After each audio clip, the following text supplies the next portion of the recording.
terkasih, selamat sore, berkah dalam. Saudara-saudara terkasih dalam Kristus, selamat sore, berkah dalam. Hari ini kita akan memasuki peristiwa Pekan Suci yang diawali dengan perayaan Minggu Palma. Dalam pekan ini, gereja merayakan misteri penyelamatan yang dilaksanakan Yesus pada hari-hari terakhir hidupnya di dunia. Perayaan Minggu Palma mengenangkan peristiwa Yesus masuk kota Yerusalem secara meriah dan juga mengenangkan sengsaranya.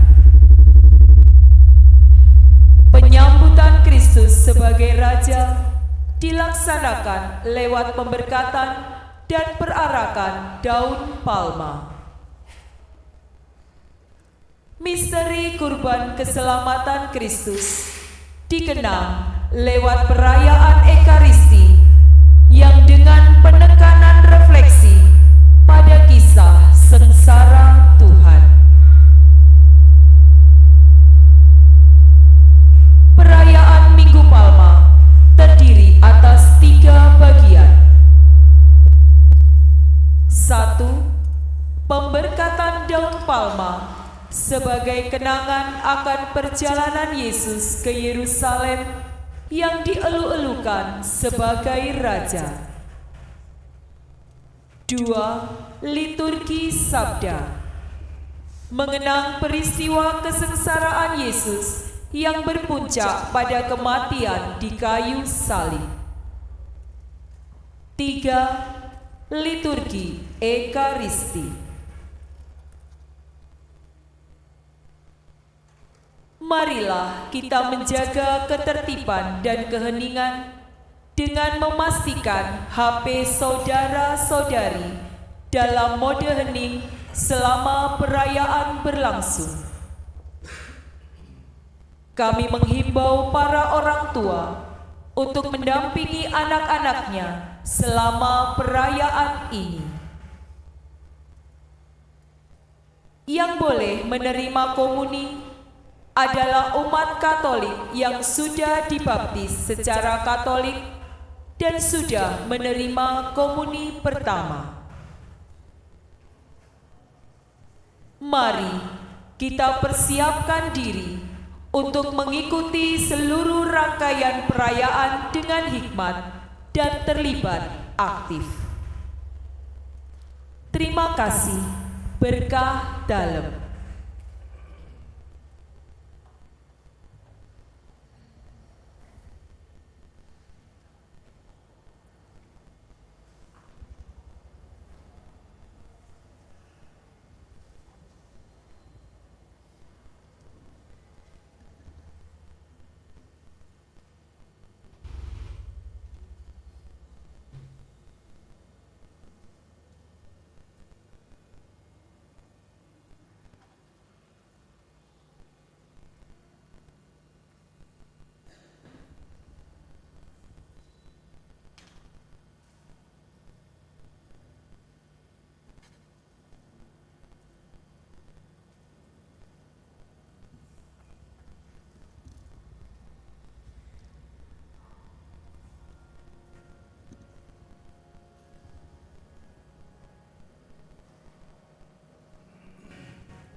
Hosana.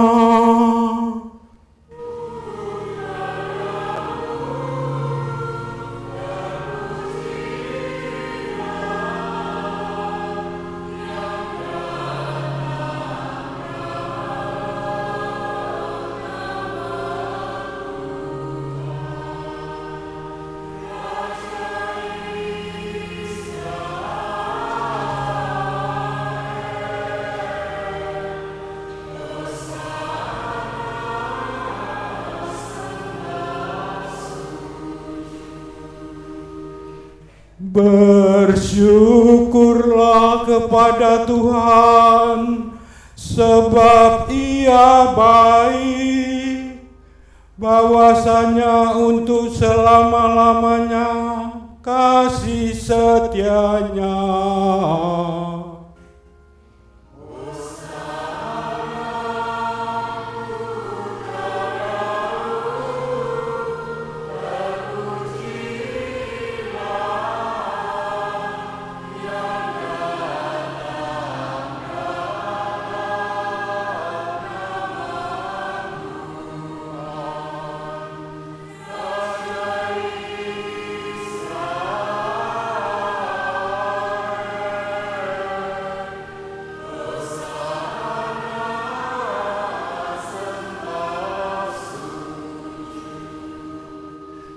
Batu yang dibuang oleh tukang-tukang bangunan telah menjadi batu penjuru.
Dalam nama Bapa dan Putera dan Roh Kudus.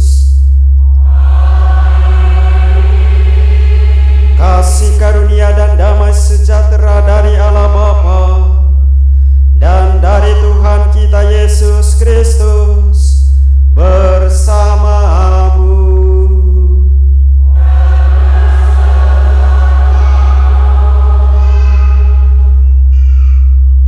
Ibu dan Bapak, saudara dan saudari, umat Allah yang terkasih, sejak awal masa Prapaskah kita menyiapkan diri dengan ulah tobat dan karya amal kasih.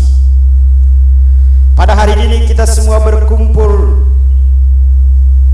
dan bersama seluruh umat Allah mengawali misteri Paskah Tuhan kita, yakni sengsara, wafat dan kebangkitannya.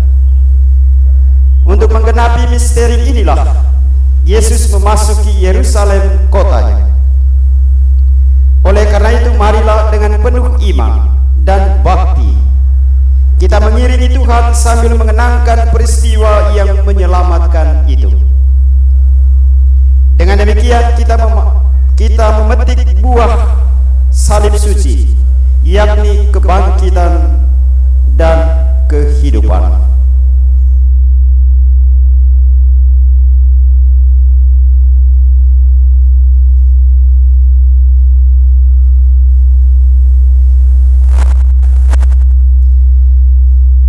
Marilah kita berdoa.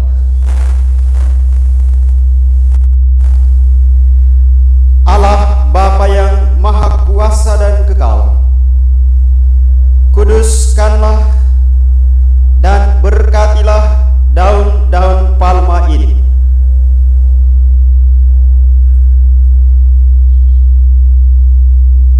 Semoga kami yang mengiringi Raja Kristus dengan penuh sukacita diperkenankan memasuki Yerusalem abadi dengan Dia yang hidup dan berkuasa sepanjang segala masa.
Tuhan bersamamu.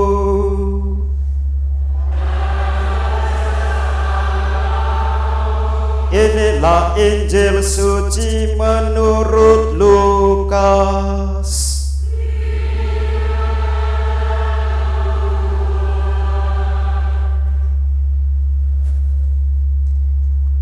Dalam perjalanannya ke Yerusalem, ketika telah mendekati Betfage dan Betania yang terletak di bukit yang bernama Bukit Zaitun, Yesus menyuruh 2 orang muridnya dengan pesan, "Pergilah ke desa yang di depanmu itu.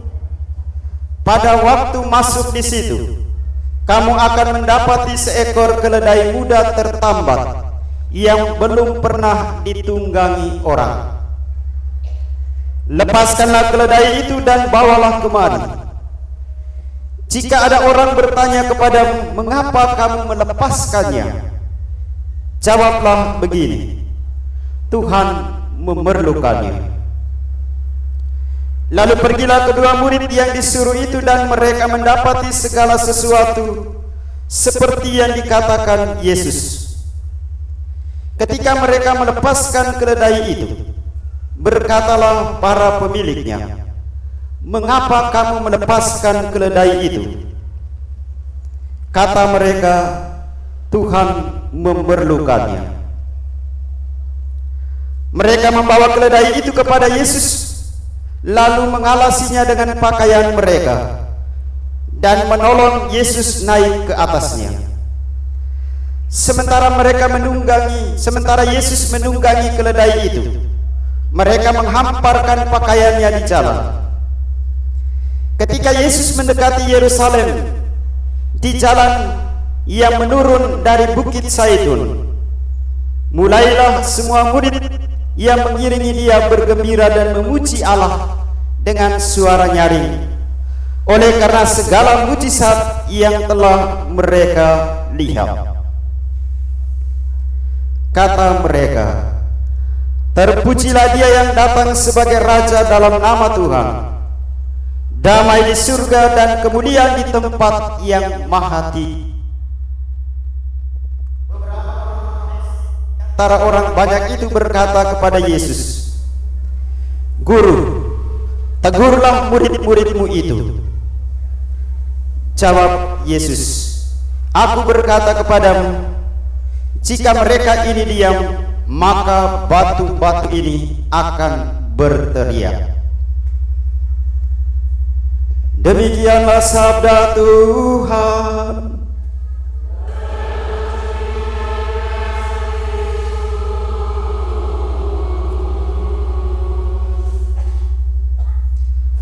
Ibu dan bapak, saudara dan saudari yang terkasih, Tuhan hanya memerlukan seekor keledai muda sebagai sarana yang menghantar dia memasuki kota Yerusalem. Keledai bukan tujuan. Keledai hanya sebagai sarana yang diperlukan oleh Tuhan supaya banyak orang melihat kemuliaan Allah. Tuhan sedang memerlukan kita. Siapapun kita saat ini, Tuhan yang mengatakan, "Tuhan memerlukanku." Tuhan memerlukan mulut kita. Dia memerlukan pikiran kita. Dia memerlukan tangan dan kaki kita. Lebih dari itu, Dia memerlukan hati kita sebagai sarana untuk membawa dia supaya banyak orang mengenal dan percaya kepadanya. Mari saudara-saudari, kita melihat diri kita. Katakan bahwa Tuhan memerlukanku untuk tugas pelayanan dan membawa dia kemanapun kita pergi. Yesus memasuki kota Yerusalem, berarti Yesus memasuki ke dalam diri kita. Yesus ingin supaya diri kita sebagai tempat tinggalnya, tempat di mana orang boleh mengalami kasih-Nya, kasih, pengorbanan, cinta bagi mereka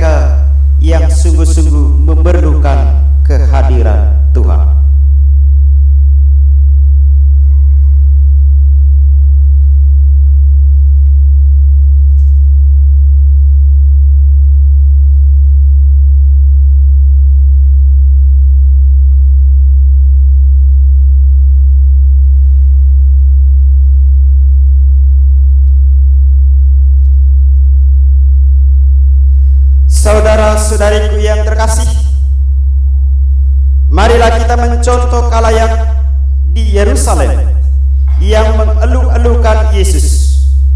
Marilah kita berharap ke dalam gereja ini dalam damai.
Bacaan dari surat Rasul Paulus kepada jemaat di Filipi.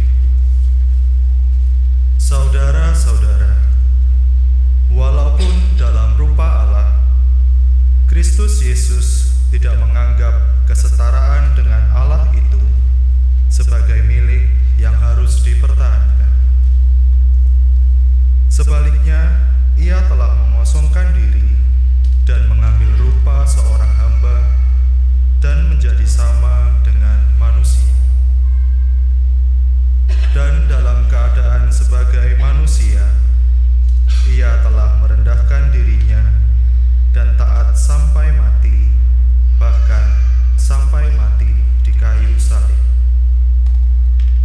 Itulah sebabnya Allah meninggikan Dia dan menganugerahinya nama di atas segala nama, supaya dalam nama Yesus bertekuk lututlah segala yang ada di langit, yang ada di atas dan di bawah bumi, dan bagi kemuliaan Allah Bapa, semua lidah mengakui Yesus Kristus adalah Tuhan. Demikianlah sabda Tuhan. Syukur kepada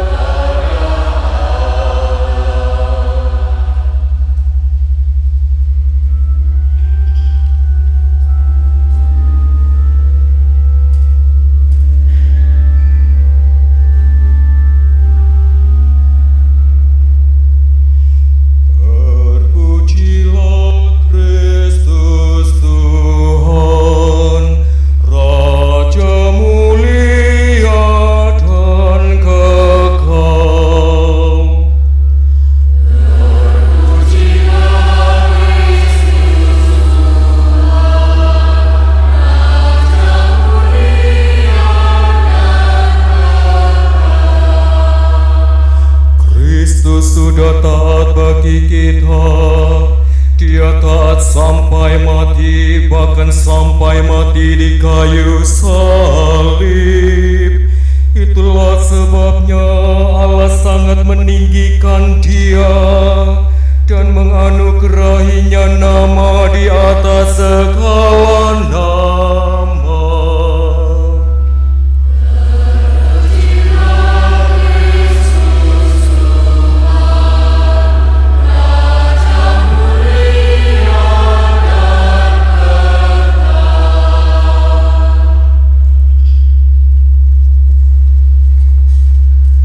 Inilah kisah sengsara Tuhan kita Yesus Kristus menurut Injil Lukas.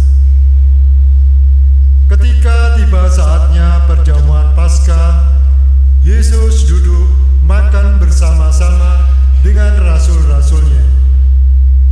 Katanya kepada mereka, "Aku sangat rindu makan Paskah ini bersama-sama dengan kamu sebelum aku menderita. Sebab aku berkata kepadamu, aku tidak akan memakannya lagi sampai perjamuan ini digenapkan dalam kerajaan Allah." Kemudian Yesus mengambil sebuah cawan, mengucap syukur, lalu berkata, "Ambillah ini, dan bagikanlah di antara kamu. Sebab aku berkata kepadamu, mulai sekarang ini aku tidak akan minum lagi hasil pokok anggur sampai kerajaan Allah telah datang." Lalu Yesus mengambil roti, mengucap syukur, memecah-mecahnya dan memberikannya kepada mereka, seraya berkata, "Inilah tubuhku yang diserahkan bagi kamu. Perbuatlah ini untuk mengenangkan daku." Demikian juga dibuatnya dengan cawan sesudah makan.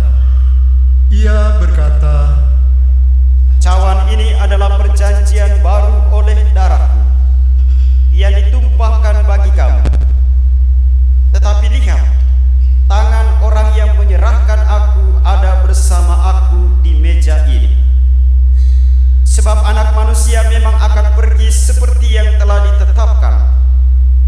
Akan tetapi, celakalah orang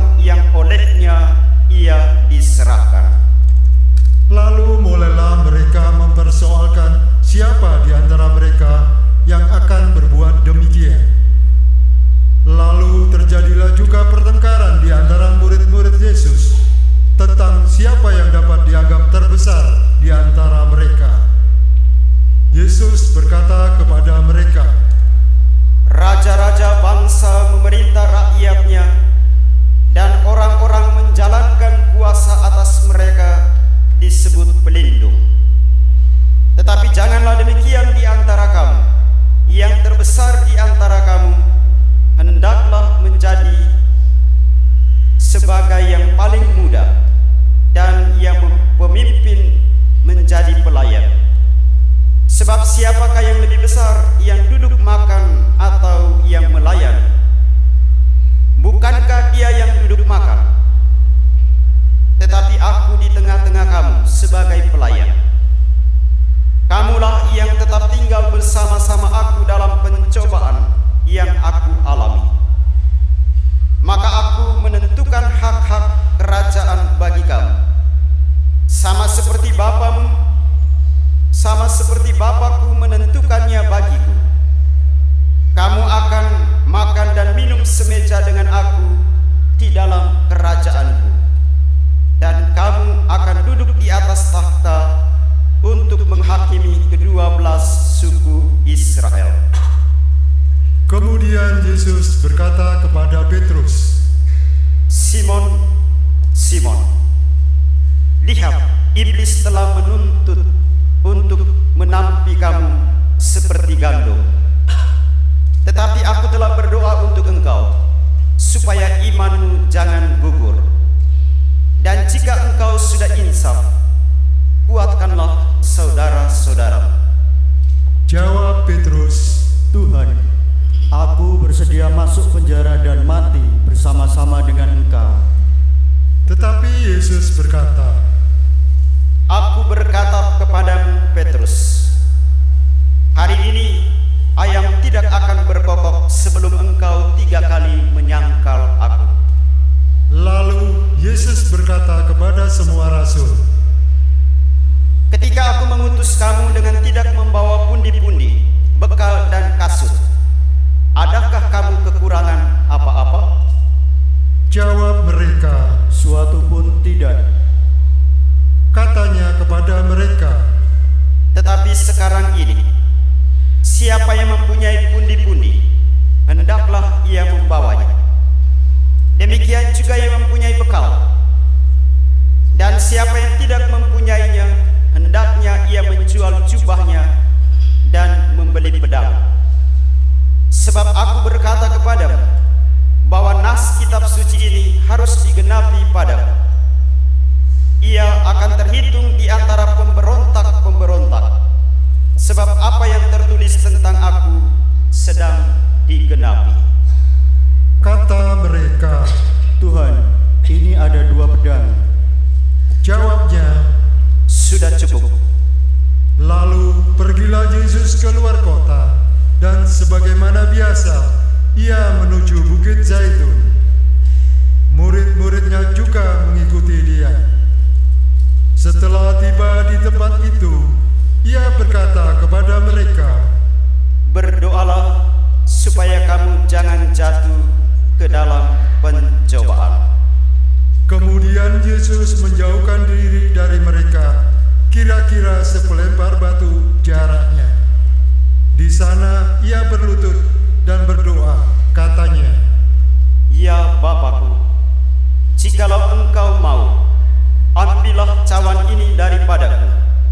Tetapi bukanlah kehendakku, melainkan kehendak-Mu-lah yang hendaknya terjadi. Maka seorang malaikat dari langit menampakkan diri untuk memberi kekuatan kepadanya. Yesus sangat ketakutan dan makin bersungguh-sungguh berdoa. Peluhnya menjadi seperti titik-titik darah yang bertetesan di tanah. Lalu ia bangkit dari doanya dan kembali kepada murid-muridnya. Tetapi ia mendapati mereka sedang tidur karena duka cita. Katanya kepada mereka, Mengapa kamu tidur? Bangunlah dan berdoalah, supaya kamu jangan jatuh ke dalam pencobaan. waktu Yesus masih berbicara, datanglah serombongan orang, sedang muridnya bernama Yudas mendekati dia untuk menciumnya. Maka Yesus kepadanya, "Hai Yudas, engkau menyerahkan anak manusia dengan ciuman?" Ketika mereka yang bersama-sama dengan Yesus melihat apa yang akan terjadi, berkatalah mereka, Tuhan, mestikah kami menyerang mereka dengan pedang? dan seorang dari mereka menyerang hamba imam agung, sehingga putuslah telinga kanannya. Tetapi Yesus berkata, "Sudahlah." Lalu Yesus menjamah telinga orang itu dan menyembuhkannya. Maka Yesus berkata kepada imam-imam kepala dan para kepala pengawal bait Allah serta tua-tua yang datang untuk menangkap dia, katanya, "Sangkamu aku ini penyamun, maka kamu datang lengkap dengan pedang dan pentung? Padahal tiap-tiap hari aku ada di tengah-tengah kamu di dalam bait Allah, dan kamu tidak menangkap aku. Tapi inilah saatmu, dan inilah kuasa kegelapan itu." Lalu Yesus ditangkap dan dibawa dari tempat itu. Ia digiring ke rumah imam agung, dan Petrus mengikuti dari jauh. Di tengah-tengah halaman rumah itu, orang memasang api, dan mereka duduk mengelilinginya. Petrus juga duduk di tengah-tengah mereka. Seorang hamba perempuan melihat dia duduk di dekat api. Ia mengamat-amati Petrus, lalu berkata, Orang ini juga bersama-sama dengan Yesus. Tetapi Petrus menyangkal, katanya, Bukan, aku tidak mengenal dia. Tidak berapa lama kemudian, seorang lain melihat dia, lalu berkata, Engkau juga seorang dari mereka. Tetapi Petrus berkata, Bukan, aku bukan seorang dari mereka. dan kira-kira sejam kemudian, seorang lain lagi berkata dengan tegas, Sungguh, orang ini juga bersama-sama dengan Yesus, sebab ia juga orang Galilea. Tetapi Petrus berkata, Bukan, aku tidak tahu apa yang engkau katakan. seketika itu juga, sementara Petrus berkata, berkokoklah ayam. Lalu berpalinglah Tuhan memandang Petrus. Maka teringatlah Petrus bahwa Tuhan telah berkata kepadanya, sebelum ayam berkokok pada hari ini, engkau telah 3 kali menyangkal aku. Lalu Petrus pergi keluar dan menangis dengan sedih. Sementara itu Yesus diolok-olok dan dipukuli oleh orang-orang yang menahannya. Mereka menutupi muka Yesus dan bertanya, Coba katakan, siapa yang memukul engkau? dan banyak lagi hujat yang mereka ucapkan kepadanya. Setelah hari siang, berkumpullah sidang para tua-tua bangsa Yahudi, imam-imam kepala dan ahli-ahli Taurat. Lalu mereka menghadap Yesus ke mahkamah agama mereka, katanya, Jikalau engkau adalah Mesias, katakanlah kepada kami. Jawab Yesus, Sekalipun aku mengatakan kepadamu, kamu toh tidak percaya. Dan sekalipun aku bertanya sesuatu kepadamu, kamu toh tidak akan menjawab. Mulai sekarang anak manusia sudah duduk di sebelah kanan Allah yang Maha Kuasa. kata mereka semua. Kalau begitu, engkau ini anak Allah. Jawab Yesus, Kamu sendiri mengatakan bahwa akulah anak Allah. lalu kata mereka, Untuk apa kita perlu kesaksian lagi? Kita telah mendengarnya dari mulutnya sendiri. lalu bangkitlah seluruh sidang itu, dan Yesus dibawa menghadap Pilatus. Di situ mereka mulai menuduh dia, katanya, Telah kedapatan oleh kami bahwa orang ini menyesatkan bangsa kami. Ia melarang orang membayar pajak kepada Kaisar, dan tentang dirinya ia mengatakan bahwa ia adalah Kristus, yaitu Raja. Pilatus bertanya kepada Yesus. Benarkah engkau Raja orang Yahudi? Jawab Yesus, Engkau sendiri mengatakannya. Kata Pilatus kepada imam-imam kepala dan seluruh orang banyak itu, "Aku tidak menemukan kesalahan apapun pada orang ini." tetapi mereka makin kuat mendesak, katanya, Ia menghasut rakyat dengan ajarannya di seluruh Yudea. Ia mulai di Galilea dan kini sudah sampai di sini. Ketika Pilatus mendengar itu, ia bertanya, apakah Yesus itu seorang Galilea? Dan ketika tahu bahwa Yesus seorang dari wilayah Herodes, Pilatus mengirim dia menghadap Herodes, yang pada waktu itu ada juga di Yerusalem. Ketika melihat Yesus, Herodes sangat girang. Sudah lama ia ingin melihat Yesus, karena ia sering mendengar tentang dia. Lagi pula ia berharap dapat melihat bagaimana Yesus mengadakan suatu tanda. Ia mengajukan banyak pertanyaan kepada Yesus, tetapi Yesus tidak memberi jawaban apapun. Sementara itu, imam-imam kepala dan ahli-ahli Taurat maju ke depan dan melontarkan tuduhan-tuduhan yang berat kepada Yesus. Maka mulailah Herodes dan pasukannya menista serta mengolok-olok Yesus. Ia mengenakan jubah kebesaran kepada Yesus, lalu mengirim dia kembali kepada Pilatus. Dan pada hari itu juga bersahabatlah Herodes dan Pilatus yang sebelumnya bermusuhan. Lalu Pilatus mengumpulkan imam-imam kepala serta rakyat dan berkata kepada mereka, "Kamu telah membawa orang ini kepadaku sebagai orang yang menyesatkan rakyat. Kamu lihat sendiri bahwa aku telah memeriksanya, dan dari kesalahan-kesalahan yang kamu tuduhkan kepadanya, tidak ada yang kudapati padanya. Herodes pun tidak menemukan kesalahan padanya, sehingga ia mengirimkan dia kembali kepada kami.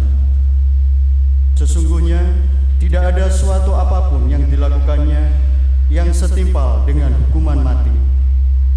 Jadi aku akan mengajar dia, lalu melepaskannya." tetapi mereka berteriak bersama-sama, "Enyahkanlah dia, lepaskanlah Barabas bagi kami."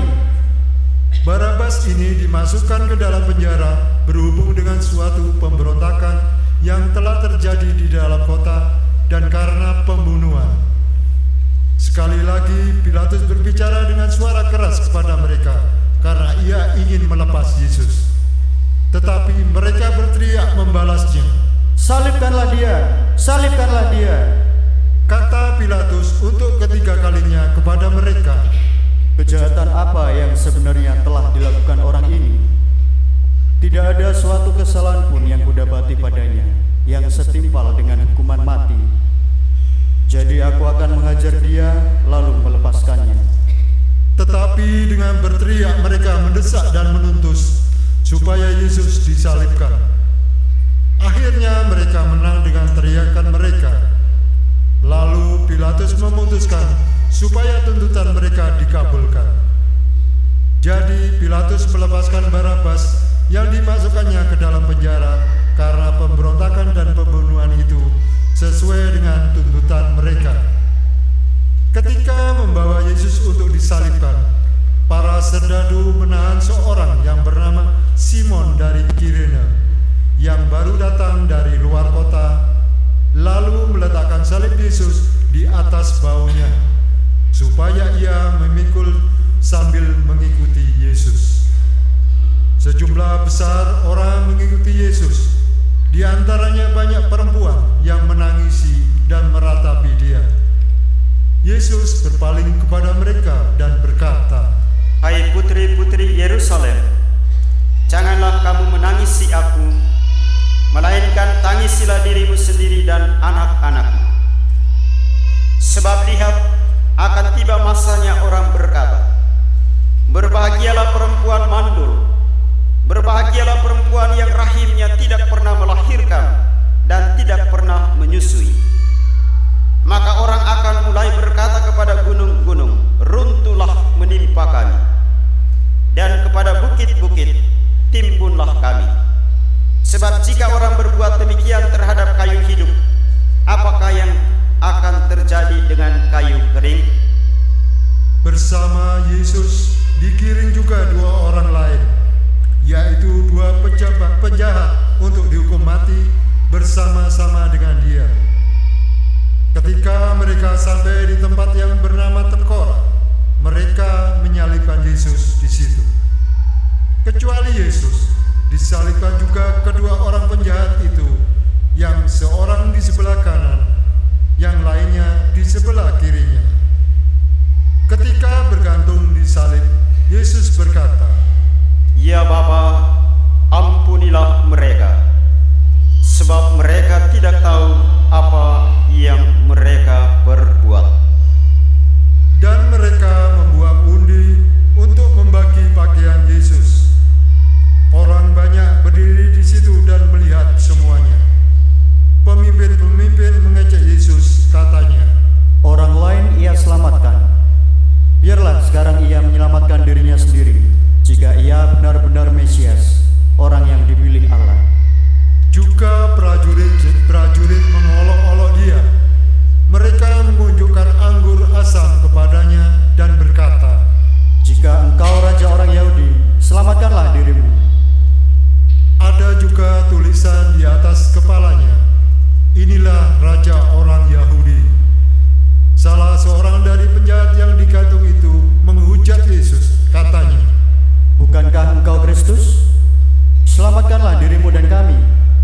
Tetapi penjahat seorang lagi menegur dia, katanya, Tidakkah engkau takut juga tidak kepada Allah? Padahal engkau menerima hukuman yang sama.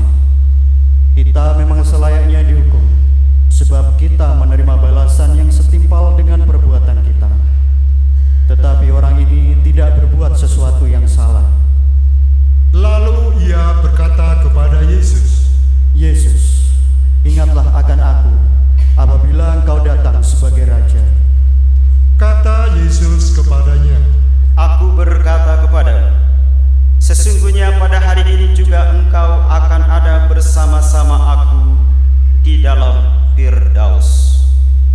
Ketika itu kira-kira pukul 12, kegelapan meliputi seluruh daerah itu sampai jam 3, sebab matahari tidak bersinar. Ketika itu tabir bait suci terbelah 2. Lalu Yesus berseru dengan suara nyaring, Ya Bapa, ke dalam tanganmu kuserahkan nyawaku. Dan sesudah berkata demikian, Yesus menyerahkan nyawanya.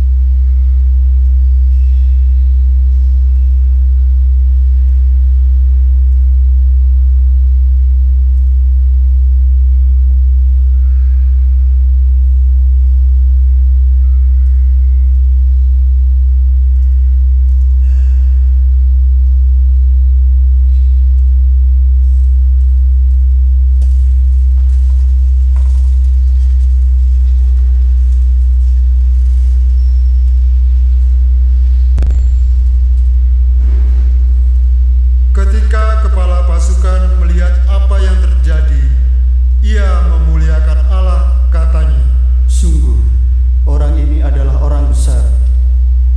Di situ berkerumun pula orang banyak yang datang untuk menyaksikan seluruh peristiwa itu. Sesudah melihat apa yang terjadi itu, pulanglah mereka sambil memukul-mukul diri.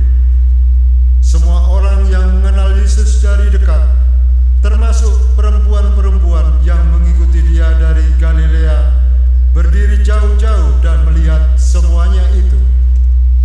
Waktu itu ada seorang yang bernama Yusuf. Ia anggota majelis agung dan seorang yang baik lagi benar. Ia tidak setuju dengan putusan dan tindakan majelis itu. Ia berasal dari Arimatea, sebuah kota Yahudi, dan ia menanti-nantikan kerajaan Allah. Ia pergi menghadap Pilatus dan meminta jenazah Yesus.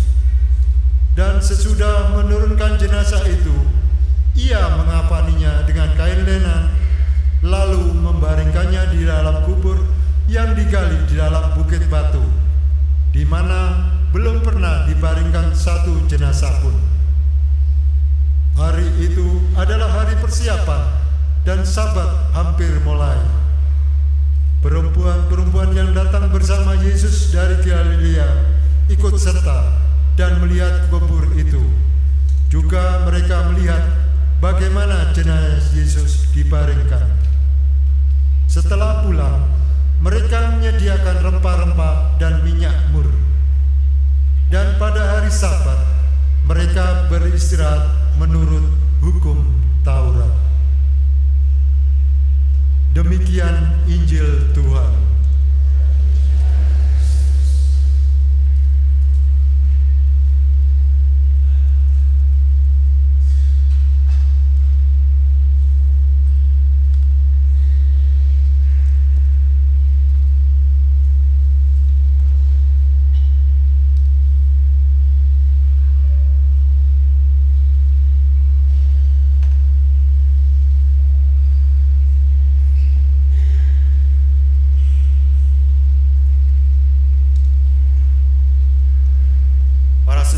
Ibu dan Bapak, saudara dan saudari, umat Allah yang terkasih.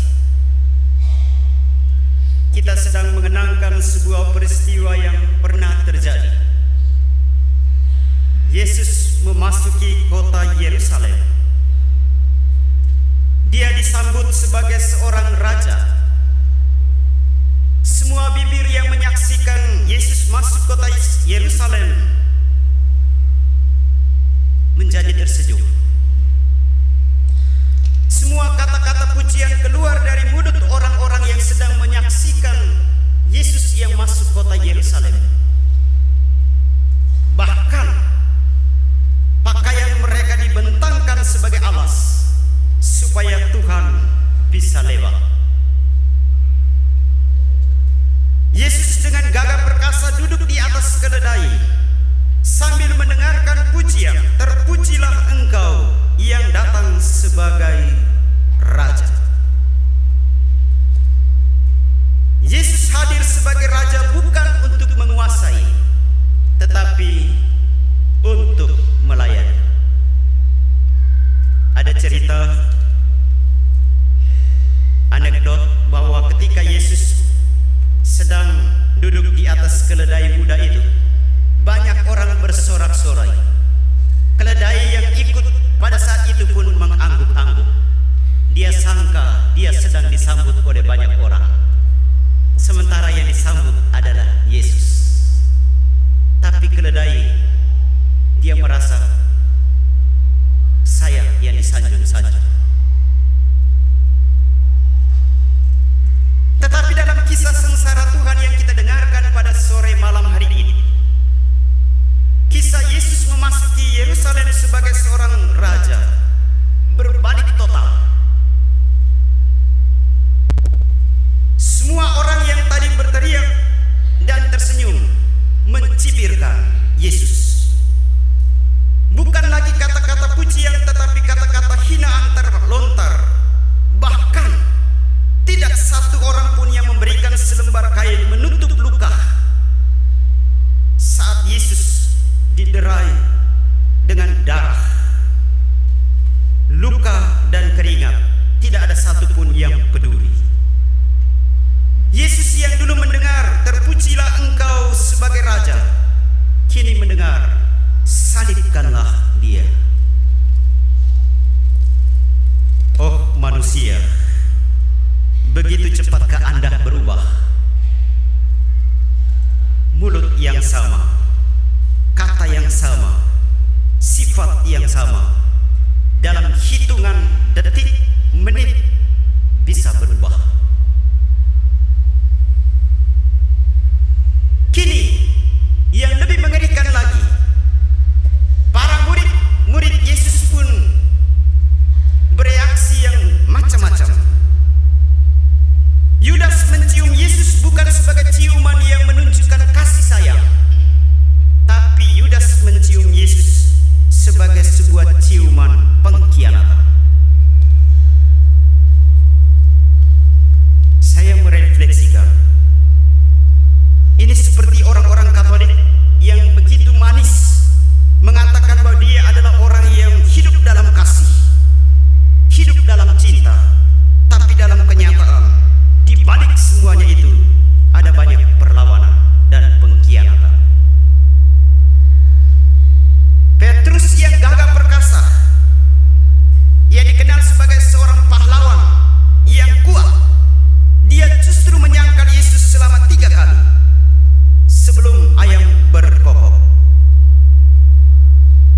jago tapi pengecut.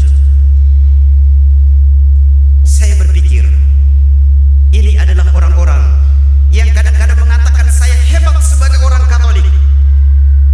Saya adalah orang yang sibuk melayani.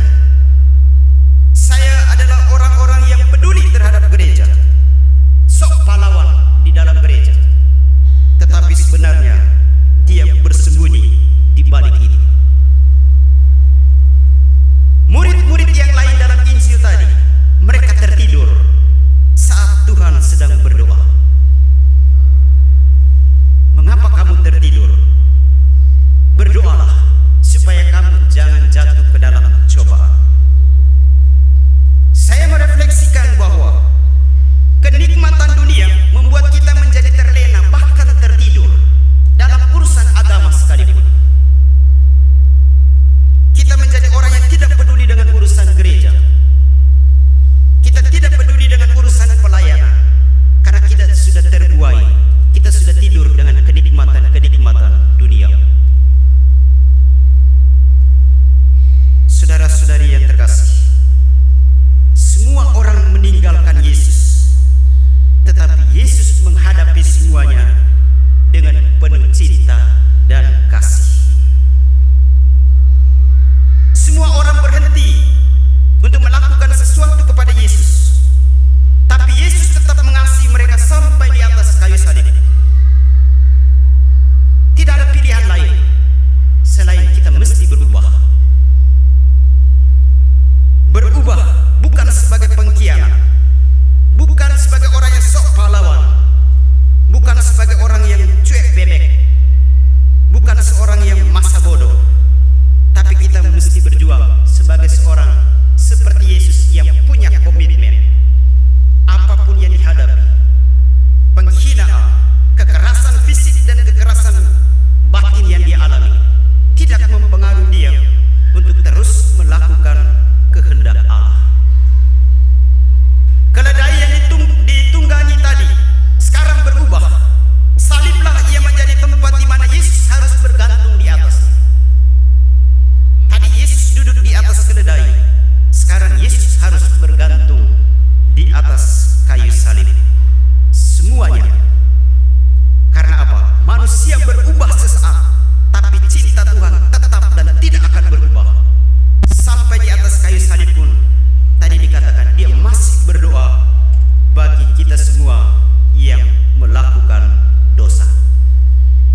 Maka saudara-saudari yang terkasih, mengikuti Yesus berarti kita komitmen pada apa yang kita janjikan lewat semua sakramen-sakramen gereja yang kita terima, lewat sakramen baptis. Jangan kita menjadi orang yang cepat berubah karena sesuatu, karena seseorang atau situasi yang membuat kita memilih jalan lain yang sudah kita bangun sejak awal hidup kita. Jangan kita cepat untuk mengingkari janji-janji sakramen baptis kita. Saya sering mengatakan di tempat ini dengan istilah yang cukup, menurut saya cukup menggentarkan bagi kita. Lipstik biar mahal, tapi bibir jangan murahan. Jangan murah untuk percaya janji-janji di luar janji Tuhan. Jangan murah untuk berkata sesuatu yang menyakitkan hati orang. Tuhan tidak mengeluh. Sakit terus dialami, darah tetap mengalir, air mata tetap tumpah dan keringat tetap bercucuran. Tapi kasih dan komitmen serta kehendak Bapa terus menjadi prioritas hidup Yesus sendiri. Ubur-ubur ikan lele, jangan cepat berubah. Ubur-ubur ikan lele, jangan lupa selalu ada Yesus di dalam hati. Tuhan memberkati.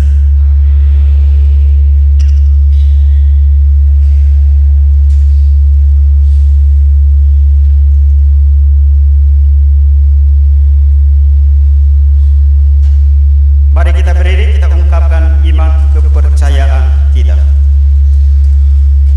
Aku percaya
saudara-saudara yang menderita. Semoga Allah Bapa memberkati saudara-saudara kita yang sedang tertimpa penderitaan, agar dengan rela mempersatukan kemalangannya dengan penderitaan Kristus demi keselamatan sesama. Marilah kita mohon. Bagi kita sendiri, semoga Allah Bapa menjurai kita semangat Yesus agar kita dapat saling membantu dalam memanggul salib kita sehari-hari, mengikuti jejak putranya. Marilah kita mohon. Bagi kepentingan paroki, semoga kami umat paroki Maria Bunda Karmel Probolinggo dipantaskan menjadi murid-Mu untuk ikut ambil bagian dalam karya keselamatan dengan memikul salib kami dengan penuh sukacita. Marilah kita mohon. Bagi kepentingan diri kita masing-masing,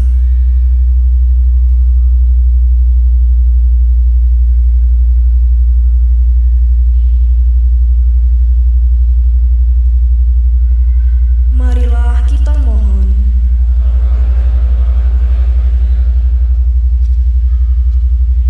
Allah Bapa kami di surga, demi cinta kasih-Mu Engkau menghendaki kami menjadi putra dan putri-Mu berkat jasa Yesus hamba-Mu yang menderita. Kami mohon semoga terimalah dan kabulkanlah doa-doa kami yang diilhami oleh Roh-Mu dengan pengantaran Kristus Tuhan kami.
menikmati keagungan, karena dengan kekuatan salib yang tak terperikan, nyatalah pengadilan atas dunia, dan tampaklah kekuatan Dia yang disalibkan.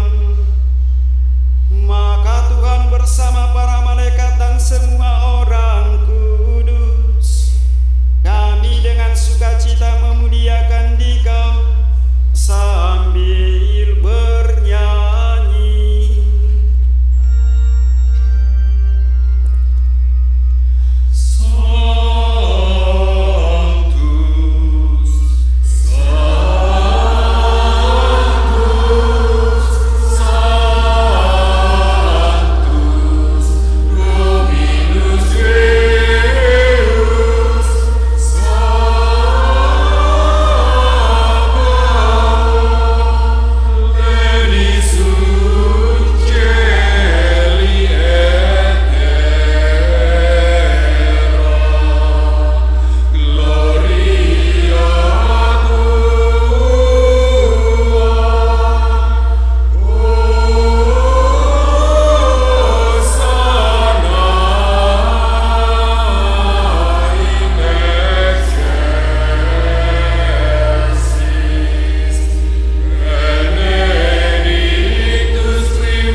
Dengan Roh-Mu persembahkan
Kristus. Semoga kami disempurnakan olehnya menjadi persembahan abadi bagimu, agar kami pantas mewarisi kebahagiaan surgawi. Bersama para pilihanmu, terutama Santa Perawan Maria Bunda Allah, Santo Yosef mempelainya, para rasulmu yang kudus, dan para martirmu yang jaya, dan semua orang kudus yang melalui doa-doa mereka di hadapanmu senantiasa menolong kami. Kami mohon Tuhan, semoga kurban yang mendamaikan ini menghasilkan damai dan keselamatan seluruh dunia. Semoga Engkau berkenan memperkuat gerejamu yang sedang berziarah di bumi ini dalam iman dan cinta kasih, bersama hamba-Mu Paus kami Fransiskus dan uskup kami Henrikus, serta semua uskup dan semua rohaniwan serta seluruh umat kesayangan. Dengarkanlah dengan rela doa-doa umat-Mu yang Kau perkenankan berhimpun di sini. Bapa yang Maha Rahim, persatukanlah bagi kami semua anak-Mu dimanapun mereka berada dengan belas kasih. Terimalah dengan rela ke dalam kerajaan saudara-saudari kami yang telah meninggal, dan semua orang yang berkenan padamu yang telah beralih dari dunia ini. Kami berharap di sanalah mereka menikmati kepenuhan kemuliaan selama-lamanya. Dengan pengantaran Kristus Tuhan kami melalui Dia, Engkau melimpahkan segala kebaikan kepada dunia. Dengan pengantaran Dia, bersama Dia dan dalam Dia, bagi-Mu Allah Bapa yang Maha Kuasa dalam persekutuan dengan Roh Kudus, segala hormat dan kemuliaan sepanjang segala masa. Atas petunjuk penyelamat kita dan menurut ajaran ilahi, maka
nyata Dia menghapus dosa dunia. Berbahagialah saudara-saudari yang diundang ke perjamuan anak domba.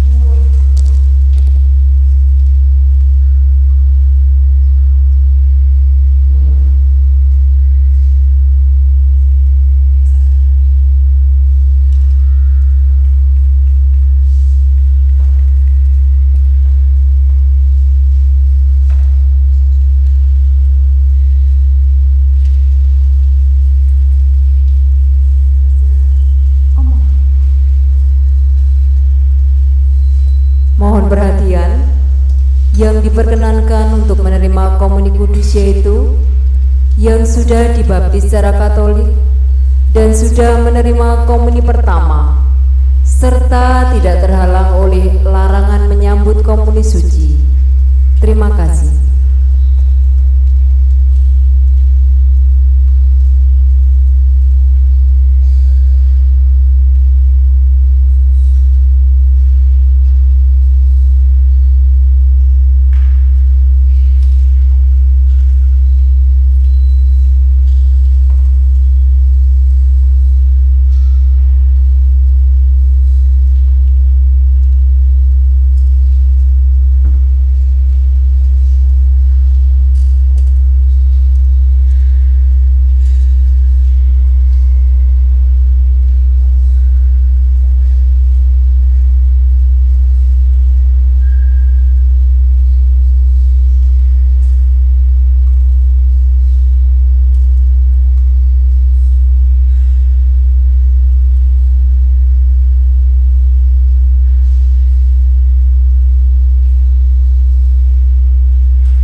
13 April, hari Minggu Palma, mengenangkan sengsara Tuhan. Perarakan dari SDK pukul 7. Kamis 17 April, hari Kamis Putih, misa pukul 17 dan pukul 19. Jumat 18 April, ibadat 7 Sabda, pukul 7. Jumat 18 April, Jumat Agung, pukul 15 dan 18. Sabtu 19 April, ibadat pagi pukul 7. Sabtu 19 April, malam Paskah, pukul 17.30 dan 20. Minggu 20 April, Hari Raya Paskah Kebangkitan Tuhan. Misa pukul 7 untuk umum dan pukul 9 untuk lansia dan anak-anak. Umat wilayah 2, 5 dan stasi mengikuti misa pertama, dan umat wilayah 1, 3 dan 4 mengikuti misa kedua. 2. Dari Panitia Paskah. Selama Trihari Suci, semua kendaraan roda 2 diparkir di rumah depan gereja. Untuk kendaraan roda 4 diparkir di CPM dan halaman BNI. Umat yang berkebutuhan khusus boleh parkir di halaman gereja. Keluar masuk serta penataan kendaraan mengikuti arahan petugas parkir. Bagi umat yang memakai jasa GrabCar, dimohon menunggu di depan KFC. Untuk memperlancar misa, maka umat yang mengikuti misa pertama keluar melalui pintu selasar kanan dan kiri. Umat yang mengikuti misa kedua masuk melalui pintu utama. 3. Minggu Gembira. Minggu 13 April diliburkan. Menginformasikan dan menghimbau anak-anak usia dini untuk mengikuti misa Paskah tanggal 20 April 2025 pukul 9 di gereja, yang dilanjutkan Paskahan bareng Biut Mamaci 2025 di Aula Titus Bransma. 4. Lain-lain. Kepada seluruh umat diharap untuk menjaga kebersihan gereja. Dimohon tidak meninggalkan buku-buku pribadi, teks misa, bekas tisu, dan bungkus permen. 5. Hasil kolekte minggu lalu. Kolekte tanggal 24 sampai 30 Maret 2025 sejumlah Rp11.870.000. Persembahan umat dan misa Jalan Salib sejumlah Rp13.408.200. Kolekte tanggal 31 sampai 6 April 2025 sejumlah Rp10.473.300.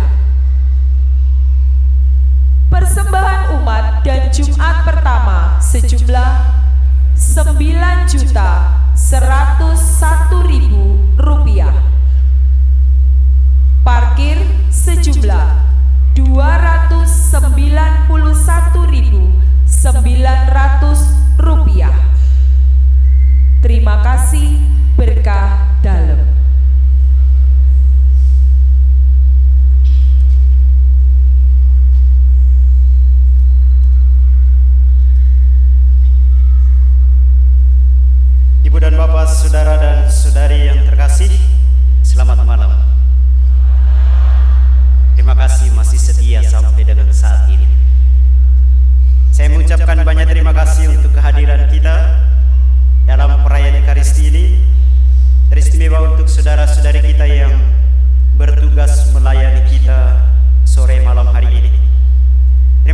kepada